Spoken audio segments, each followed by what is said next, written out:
Jones Adams, founder of A Better Me, and I want to start with some great etiquette tips. So today I'm going to give you guys table etiquette. First off, I want, as you see our table, when you go to a nice fancy dinner, sometimes an event, they come and bring you all of your dishes. There's normally 3 to 5 courses in a meal. There's an appetizer, a salad and or soup, the main course, and then there's dessert. Sometimes there's more, but those are the basic ones. So when you sit down, sometimes your plate settings are all together, and you're like, which drink is mine? Which fork is mine? Well, you always use the plate settings to your right. So this would be your glass on the right. All of the plate settings in front of you are all yours. So let's get started. Already we have our salad. Before you get started, you always want to take your napkin and put it in your lap. Why do we put our napkins in our lap? Because if we drop food, we don't want to have our clothes ruined. So our napkin is there to protect us. So first you'll take your small fork. Now this is a little trick that I've always said before when I was teaching this to youth and young adults when I started this whole process. You always go from the outside to the inside.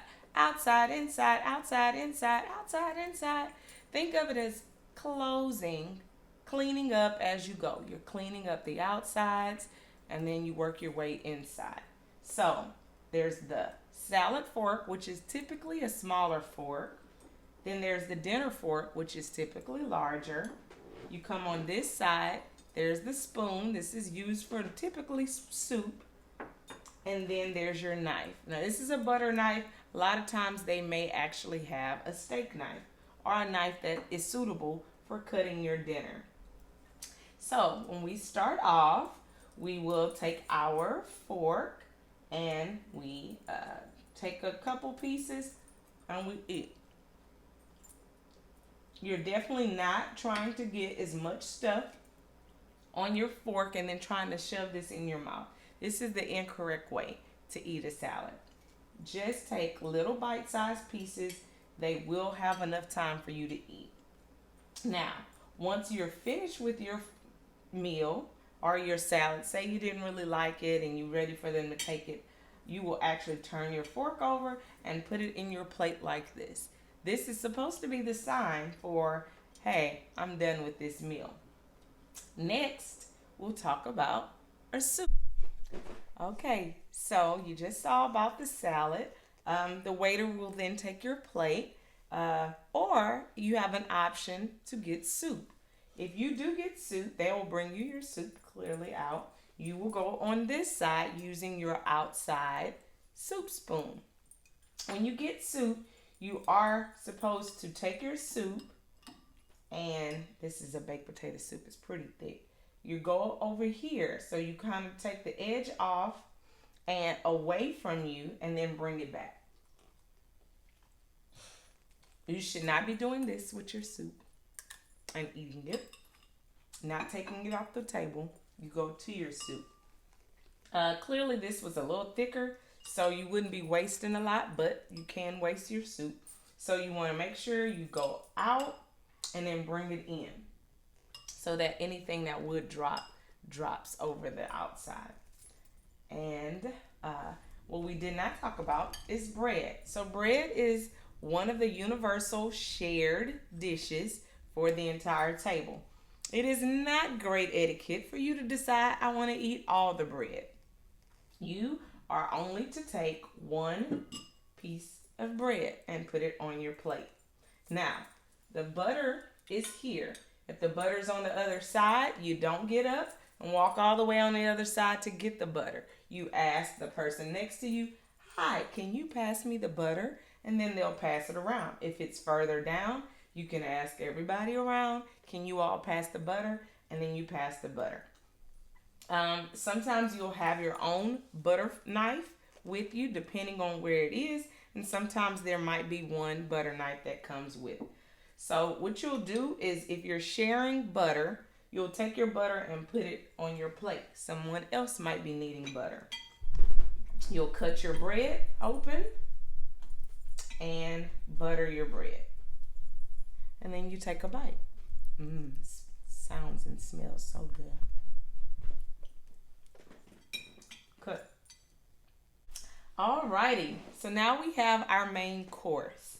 And today, and typically you have either a steak or chicken option.